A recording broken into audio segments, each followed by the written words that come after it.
அத்தியாயம் 77. மறுநாள் பொழுது விடிந்தது. நக்கவாரத் தீவிலிருந்து கொண்டு வரப்பட்டவர்கள் ஆயிமலையின் உச்சியிலிருந்து இருக்கன் குன்றையே பார்த்தபடி இருந்தனர். கடந்த சில நாட்களாக குன்றின் மேல் குகையை சுற்றியே தோகை நாய்கள் ஊளையிட்டு கொண்டிருந்தன.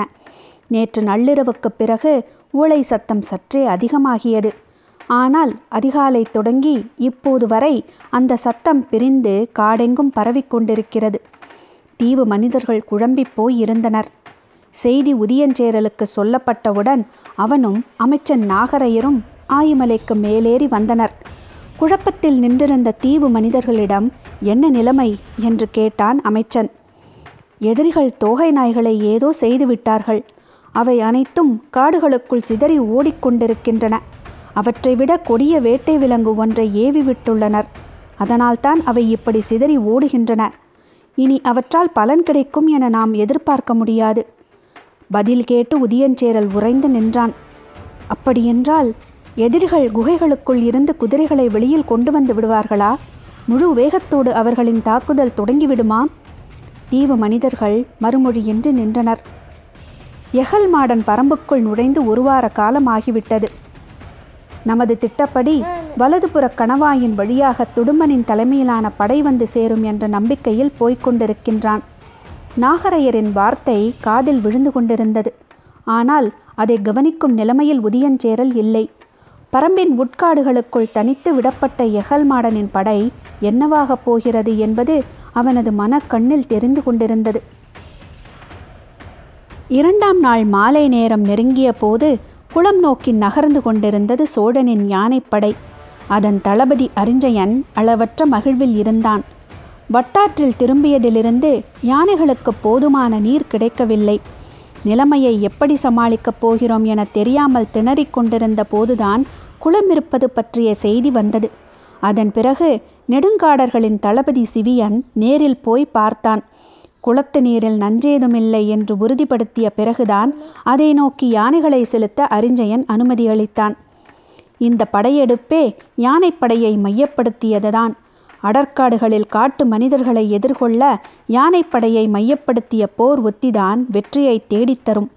அதுவும் அரிஞ்சயன் போன்ற அனுபவமேறி யவனர்களின் கீழ் இயங்கும் யானைப்படை வெற்றியை எளிதில் ஈட்டும். சோழர்களின் படை தொகுப்பில் இருந்த மொத்த யானைகளில் சரிபாதிக்கும் குறைவான யானைகளைத்தான் இந்த படையெடுப்புக்கு தேர்வு செய்தான் அரிஞ்சயன். சிறந்த போர் யானை தந்தங்களை கொண்டு 14 முறைகளில் தாக்கும் பயிற்சியை பெற்றிருக்கும். முகத்துக்கு நேராக தந்தத்தை குத்தி செருகுவது, குறுக்காக கொடுத்து குத்தி தூக்குவது, இரு பக்கங்களிலும் இரு தந்தங்களால் குத்துவது, எதிர் யானையின் தந்தவட்ட உதடு நோக்கி குத்துவது, பக்கவாட்டில் சாய்த்து குத்துவது, பக்கங்களில் நேராக குத்துவது, கண்ணிமைக்கும் நேரத்தில் துதிக்கையின் நடுவில் குத்தி தூக்குவது, எதிர் யானையின் தலையை குறுக்கே பிடித்து ஒரு தந்தத்தால் குத்துவது, கோபத்தோடு எதிர் யானையின் திட்டாணியில் அடித்திழுத்து தந்தத்தை செருகுவது, உடலை பின்சுற்றி பின்பாய்ந்து குத்துவது ஆகியன உள்ளிட்ட 14 வகையான தந்த தாக்குதலில் தேர்ந்த யானைகளை மட்டுமே இந்த படையெடுப்பில் பங்கேற்கச் செய்தான் அரிஞ்சயன். அவ்வளவு சிறந்த போர் பயிற்சியுடைய யானைகளை கொடும் வெக்கையில் போதிய நீரின்றி தொடர்ந்து நடக்க வைத்து கொண்டிருக்கிறோமே என்று கவலை கொண்டிருந்தவன் குளம் கண்டு கவலை நீங்கினான். முதலில் 5 வகைமையர்களின் தலைமையில் உள்ள 50 யானைகளை நீரருந்த அனுப்பினான். நீர் உறிஞ்சும் ஓசையிலேயே அவற்றின் தாகத்தை அறிய முடிந்தது. அதே போன்று 5 வகைமையரின் தலைமையில் குளம் நோக்கி 50 யானைகளாக அனுப்பினான் அரிஞ்சயன். பொழுது மங்கி இருள் கூடும் வரை யானைகள் அணிவகுத்து போய் நீர் அருந்தி திரும்பிக் கொண்டிருந்தன. ஏற்கனவே வகுக்கப்பட்ட ஒழுங்கின் அடிப்படையில் அவை வட்டாற்றில் நிலை கொண்டன. 4 காத தொலைவுக்கு நீண்டு கிடக்கும் இந்த பெரும் படையின் இரு பக்கங்களிலும் மலைக்கு மேல் பரம்பு வீரர்கள் தாக்குதலுக்கு ஆயத்த நிலையில் இருந்தனர். பரம்பின் வடதிசை ஊர்கள் 67லிருந்தும் வீரர்கள் திரட்டப்பட்டு விட்டனர். அவர்களுக்கான ஆயுதங்களும் வந்து சேர்ந்து விட்டன. ஆற்றின் இரு புறங்களும் சரியான இடைவெளியில் தாக்குதலுக்கான துல்லியமான உத்தி வகுக்கப்பட்டிருந்தது. இவ்வளவு பெரும் தாக்குதலை இதுவரை பரம்பு மக்கள் நடத்தியதில்லை. இரவாதன் இந்த நாளுக்காகத்தான் காத்திருந்தான்.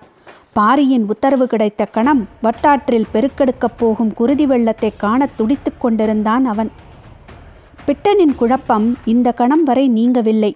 சோழப்படையின் கரையோரப் பகுதிகளில் நிற்பவர்கள் நெடுங்காடர்கள் என்பது பாரிக்கும் பிட்டனுக்கும் மட்டுமே தெரியும். நாம் எரியும் அம்பும் ஈட்டியும் சரி பாதிதான் அவர்களை கடந்து போய் தாக்கக்கூடியதாக இருக்கும். அப்படியிருந்தும் தாக்குதலுக்கு பாரி ஆயத்தமாகியுள்ளான் என்றால் தெளிவான உத்தியை வகுத்துவிட்டான் என பொருள். அந்த உத்தி குலத்தோடு தொடர்புடையதாக இருக்கிறது. என்ன அது என்று விடை தெரியாத கேள்வியோடு உத்தரவுக்காக காத்து நின்றான் பிட்டன். ஆற்றின் இரு கரைகளிலும் உள்ள மரங்கள் தம்முடைய கிளைகளில் எண்ணிலடங்கா வீரர்களை சுமந்தபடி சிலிர்த்து நின்றன. 6வது முறை 5 வகைமையரின் தலைமையில் 50 யானைகளை அனுப்பிய போது குளத்து நீர் ஏறக்குறைய வற்றி தரை தொட்டு கிடந்தது. ஆனாலும் யானைகளின் துதிக்கைகள் உறிஞ்சி எடுத்தன. எல்லா யானைகளும் நீரருந்தி முடிக்கும் வரை அரிஞ்சயன் குளக்கரையிலேயே நின்றிருந்தான். கடைசி வரிசையில் வந்த யானைகளும் குளம் விட்டு அகன்றன. அரிஞ்சயன் அளவற்ற மகிழ்வடைந்தான். இனி சிக்கல் ஏதும் இருக்காது, சமாளித்துவிட முடியும் என்ற நம்பிக்கை உறுதியானவுடன் அதை வேந்தனிடம் தெரிவிக்க குதிரையில் விரைந்தான். படை அணிவகுப்பில் யானைப்படையை கடந்து காலாட்படை தொடங்கும் இடத்தில் செங்கனச்சோழனுக்கான கூடாரம் அமைக்கப்பட்டிருந்தது. ஆற்றின் நடுவில் அமைக்கப்பட்டிருந்த அந்த கூடாரத்தை கவச வீரர்கள் காத்து நின்றனர். உள்ளே வேந்தனுக்கு உணவு பரிமாறப்பட்டு கொண்டிருந்தது. கூடாரம் வந்த அரிஞ்சயன் உணவு முடியட்டும் என காத்து நின்றான். அணிவரிசையின் முன்புறம் நின்றிருந்த யானைகளிடமிருந்து சற்றே வேறுபட்ட ஒலி எழுவதை கேட்க முடிந்தது. போதுமான அளவு நீர் குடித்த தெளிச்சியில் எழுப்பப்படும் ஒலி இது என எண்ணியபடி வேந்தனுக்காக காத்திருந்தான். இதைவிட பேரொலி கொண்ட யானை பிளிரலை எதிர்பார்த்து மலையின் மேல் காத்திருந்தான் பாரி.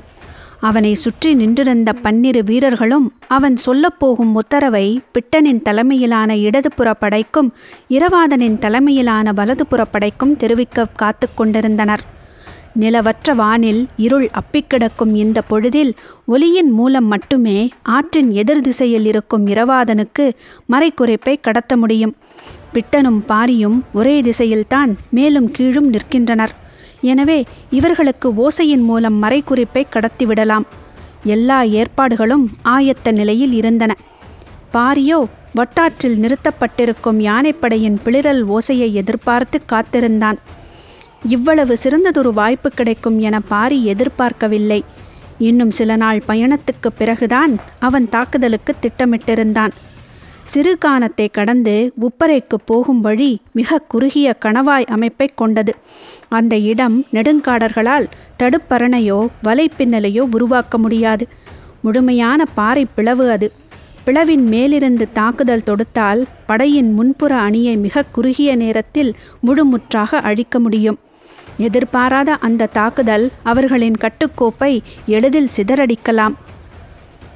நெடுங்காடர்களுக்குத்தான் காடு பற்றிய அச்சம் இருக்காது. ஆனால் சோழப்படையினர் அனைவருக்கும் காட்டில் பார்க்கும் ஒவ்வொரு காட்சியும் அச்சத்தை உருவாக்கும். எங்கெங்கும் இருந்து மேலெழும்பும் அம்புகளாலும் ஓசைகளாலும் முழக்கங்களாலும் அவர்களின் உறுதியை முற்றிலுமாக சிதைக்கலாம். அதன் பிறகு பரம்பு வீரர்கள் சூறையாடலை தொடங்கலாம் என்றுதான் திட்டமிட்டிருந்தான் பாரி. ஆனால் பிட்டன் நீர்வற்றா குளம் ஒன்று இருப்பதை பற்றிய செய்தியை சொன்னவுடன் தனது திட்டத்தை மாற்றிக்கொண்டான். நீர்ப்பசை இருக்கும் பாறை பிளவுகளிலும் மர செதில்களிலும் சங்கு அட்டைகள் இருக்கும். மற்ற அட்டைப்பூச்சிகளுக்கு குருதியை உறிஞ்சும் வாய்ப்பகுதி ஒன்றுதான் உண்டு. ஆனால் சங்கு அட்டை பூச்சி விரிசங்கு வடிவிலானது. அதன் எல்லா முனைகளிலும் குருதி உறிஞ்சும் வாய்கள் உண்டு. மிக அரிதான உயிரினம் இது. மறையாற்றின் பகுதிகளில் உள்ள மர இடுக்குகளிலும் பாறை இடுக்குகளிலும் அதிகம் இருக்கும். அதனாலேயே மக்கள் அந்த காட்டுக்குள் போக மாட்டார்கள். ஆனால் இப்போது சங்கு அட்டைகள்தான் மிக அதிகமாக தேவைப்பட்டன. குளம் பற்றிய செய்தியை அறிந்தவுடன் மறையாற்றின் பகுதியில் இருக்கும் சங்கு அட்டையை சேகரிக்க கட்டையர்களுக்கு கமுக்கமாக உத்தரவிட்டான் பாரி. 6 ஊர் கட்டையர்களும் மறையாற்றின் அடற்காடுகளுக்குள் இறங்கினர். எண்ணற்ற சுரை குடுக்கையில் சங்கு அட்டையை நாள் முழுவதும் சேகரித்தனர். மருத்துவர்கள் தந்த செவ்வெண்ணெயை கைகளில் தேய்த்து கொண்டுதான் அவற்றை பிடித்தனர். அப்படியும் பிடித்தவர்களின் கைகள் எங்கும் குருதி கொட்டியபடியே இருந்தது. அன்றிரவே குடுவையில் இருந்த சங்கு அட்டைகள் முழுவதையும் அந்த குளத்துக்கு போய் சேர்த்தனர்.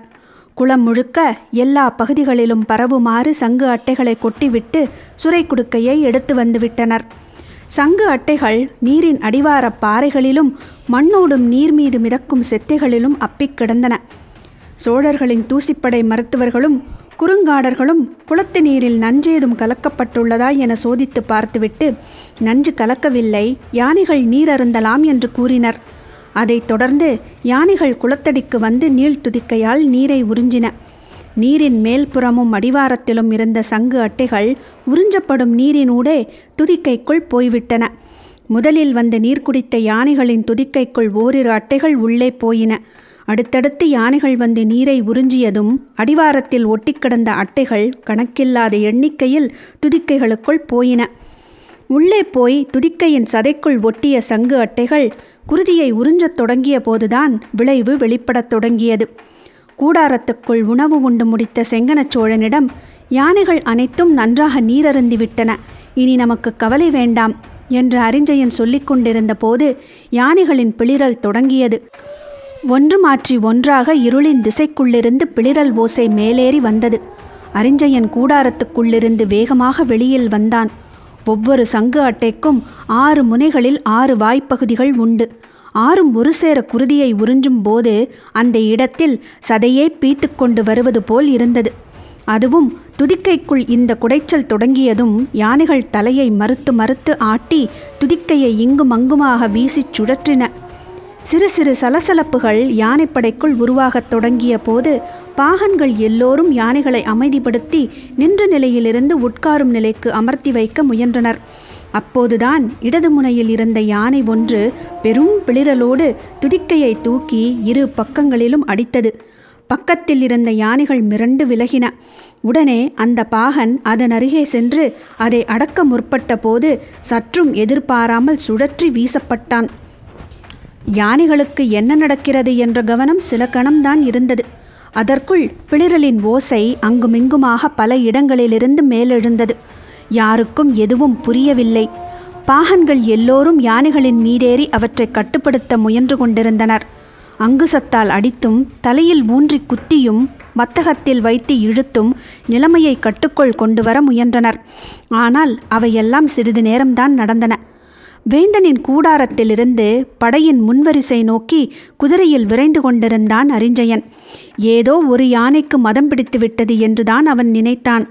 அந்த மத யானையை அப்புறப்படுத்துங்கள், முடியவில்லை என்றால் போர்வாள் கொண்டும் தந்தை ஈட்டிக்கொண்டும் குத்தி சரியுங்கள் என்று ஓசை எழுப்பியபடி விரைந்தான்.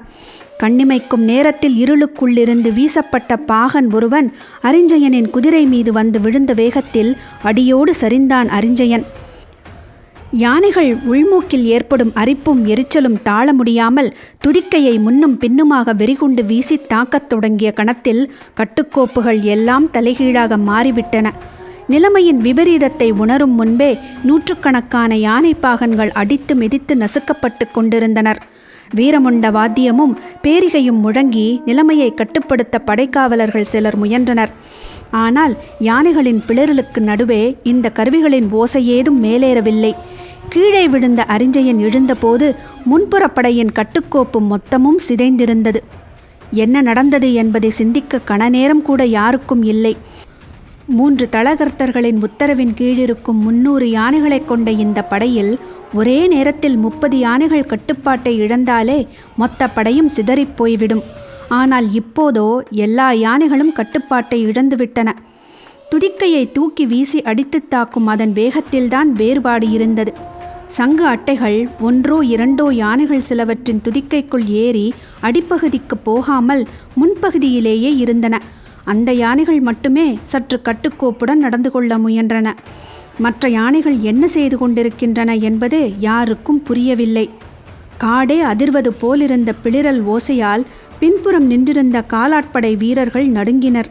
கூடாரத்தில் இருந்த வேந்தனை பாதுகாக்க தக்க ஏற்பாடுகளை செய்யத் தொடங்கினர். நெடுங்காடர்களுக்கு என்ன செய்வதென புரியவில்லை. அவர்கள் தலைவன் சிவியன் காலாட்படையின் பின்பகுதியில் நின்று கொண்டிருந்தான். நிலைமையை அறிந்து வர முன்னோக்கி செல்ல முயலும்போது பெரும் கூச்சலோடு படையெங்கும் குழப்பம் பரவியிருந்தது. செங்கனச்சோழனை கூடாரத்திலிருந்து வெளியேற்றி வேந்தனுக்குரிய யானையின் மீதேற்ற முயன்று கொண்டிருந்தான் உரையன். அப்போது அந்த இடத்துக்கு வந்த காலாட்படை தளபதி கிழாநடி வானவன் வேந்தனை யானையின் மீதேற்றி பின்புறம் கொண்டு செல்வதை ஏற்கவில்லை. இதை பார்க்கும் காலாட்படையின் அனைத்து வீரர்களும் நம்பிக்கை இழப்பர். கணப்பொழுதுக்குள் எல்லோருக்குள்ளும் அச்சம் பரவிவிடும். எனவே குதிரையின் மீதேற்றி பின்புறம் விரைவோம் என்றான். ஆனால் உரையனோ, யானைப்படையின் முன்பகுதியில் ஏதோ கடினமான பிரச்சனை உருவாகியுள்ளது. சில யானைகளை பாகன்களால் கட்டுப்படுத்த முடியவில்லை என நினைக்கிறேன். இந்நிலையில் வேந்தன் குதிரையில் பயணிப்பது நல்லதன்று. வெகுண்டிடும் ஒற்றை யானையின் பிளிரல் கூட குதிரையை நிலைகுலையச் செய்துவிடும். எனவே வேந்தனுக்குரிய யானையின் மீது ஏற்றுங்கள் என்று வாதிட்டான். வேந்தனின் யானை வீரர்களுக்கு தோண்டப்பட்ட கிணற்றில் நீரருந்தியிருந்தது. எனவே இதற்கு சிக்கல் ஏதுமில்லை. பாகன் அதை கொண்டு வந்து கூடாரத்தின் ஓரம் நிறுத்தியிருந்தான். ஆனால் உள்ளே உரையனும் கிழானடி வானவனும் கடுமையாக உரையாடிக் கொண்டிருந்தனர். அந்த உரையாடல்களை அருகில் இருந்தவர் கூட கேட்க முடியாத நிலையில் பிளிரலின் ஓசை பன்மடங்கு அதிகரித்து கொண்டிருந்தது. படையின் முன்வரிசையில் இருந்த யானைகள் பாகன்களை சுழற்றி எறிந்தபடி வட்டாற்றின் முன்புறம் நோக்கி ஓடத் தொடங்கின. இந்த கணத்துக்காகவே காத்திருந்த பாரி தனது உத்தரவை பிறப்பித்தான். குளக்கரை எங்கும் பதுங்கி இருந்த பரம்பு வீரர்கள் ஆற்றின் முன்பகுதியை நோக்கி எரியம்புகளை வீசத் தொடங்கினர். இருளை கிழித்தபடி ஆற்றின் இரு திசைகளிலிருந்தும் மணலுக்குள் எரியம்புகள் வந்து செருகின. முன்புறமாக ஓடத் தொடங்கிய யானைகள் நெருப்பு மழை போல் விடாது பொழியும் எரியம்புகளைக் கண்டு வந்த திசை நோக்கி பின்புறமாக திரும்பின. பிளிரலும் அலறலும் இருளை உலுக்கின. வெறிகொண்ட யானைகள் வட்டாற்றில் வந்த திசை நோக்கி திரும்பி முறுக்கியபடி மணல் நெளிய ஓடி வந்தன. யாராலும் எதுவும் செய்ய முடியவில்லை. வெறிகொண்டு முன்னேறும் யானைகளால் மொத்த யானைப்படையும் சிதறத் தொடங்கியது. ஆவேசம் கொண்ட யானைகள் பின்னிலையில் நின்ற காலாட்படைக்குள் புகுந்தன. அதகளம் தொடங்கியது. சங்கு அட்டைகள் உச்சி மூக்கில் குருதியை உறிஞ்சிய ஒவ்வொரு முறையும் துதிக்கையை 1000 முறை சுழற்றி அடித்தன யானைகள். தந்தங்களின் கூர்முனை இரு பக்கங்களிலும் குத்தி கிழித்தன. இருளெங்கும் பேரோலம் மேலெழுந்த போது வட்டாற்றின் மணலெங்கும் குருதி ஊற்றென பீச்சி அடிக்கத் தொடங்கியது. படை வீரர்கள் செய்வதறியாது எங்கும் சிதறினர்.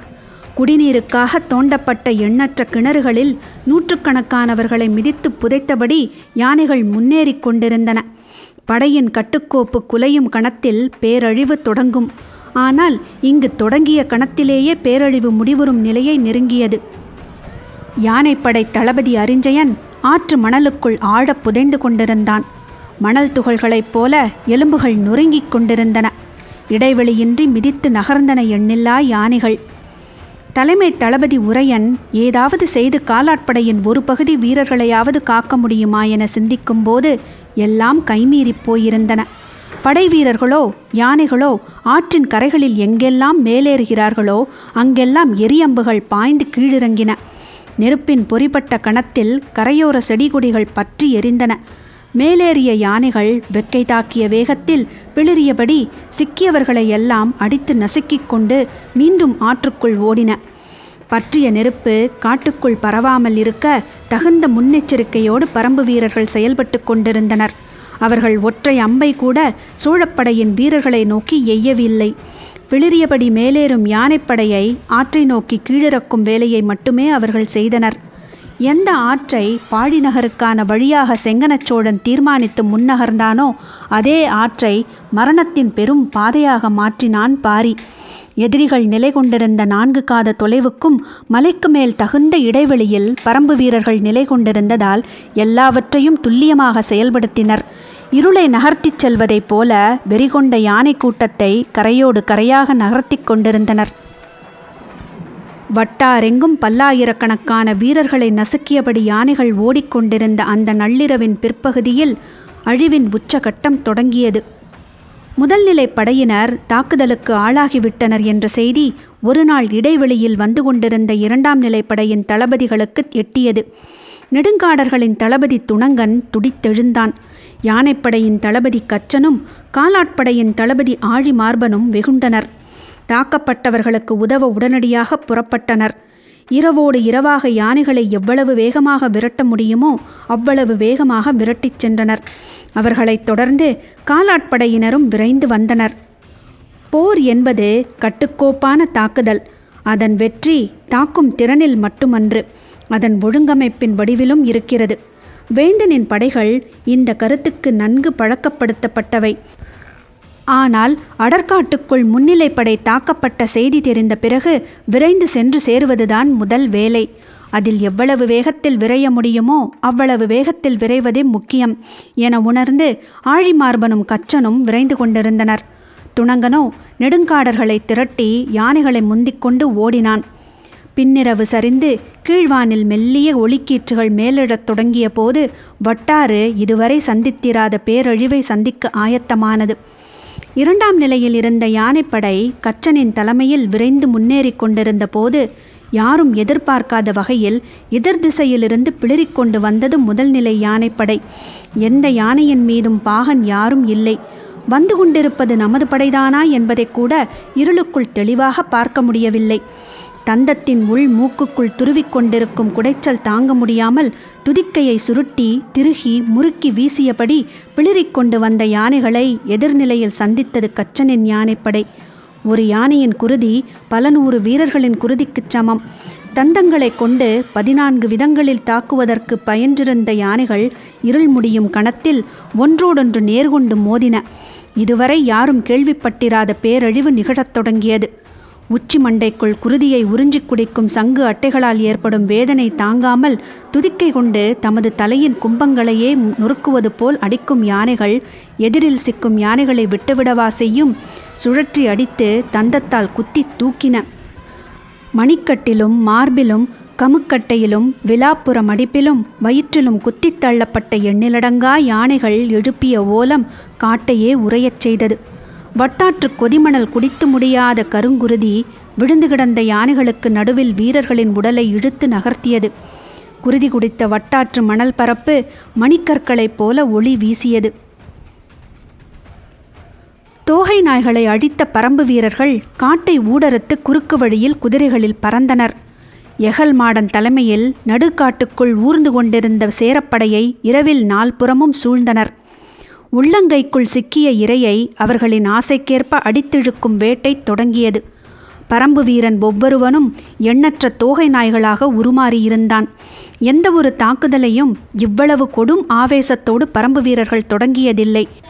20க்கும் மேற்பட்ட குதிரைகளை இழந்தவர்களின் வெறி வீசப்பட்ட ஒவ்வொரு அம்பிலும் இருந்தது.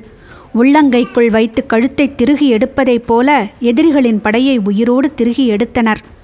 தாக்குதல் நடந்த காட்டில் குருதிப்படியாத இலை என்று எதுவும் இல்லை. முகத்தில் 3 அம்புகள் ஒரு சேர துளைத்த போது எகல் மாடன் மண்ணில் வீழ்ந்தான். ஆனாலும் அவன் செய்வதைப் போலவே தலையை வெட்டி எடுத்தான் தேக்கன். குருதி நாளங்கள் வெடிப்பதைப் போல கத்திக்கொண்டு துடித்த அவனது தலையை தூக்கி வீசினான் தேக்கன். நீள்வாய் நாய்களை நம்பி உள்ளே வந்த எகல் மாடனின் தலையை கவ்விச் செல்ல ஒரு தோகை நாய் கூட உயிருடன் இல்லை.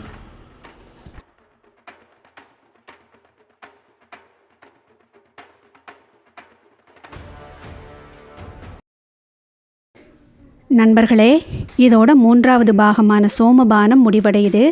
இனி பாகம் 4 மற்றும் கடைசி பாகமான செருக்களம் நம்ம அடுத்த அத்தியாயத்திலிருந்து பார்க்கலாம். இப்போ இந்த 3வது பாகத்தோட சேரனையும் சோழனையும் பாரியும் பரம்பு வீரர்களும் புத்திசாலித்தனமாக சமாளிச்சிட்டாங்க.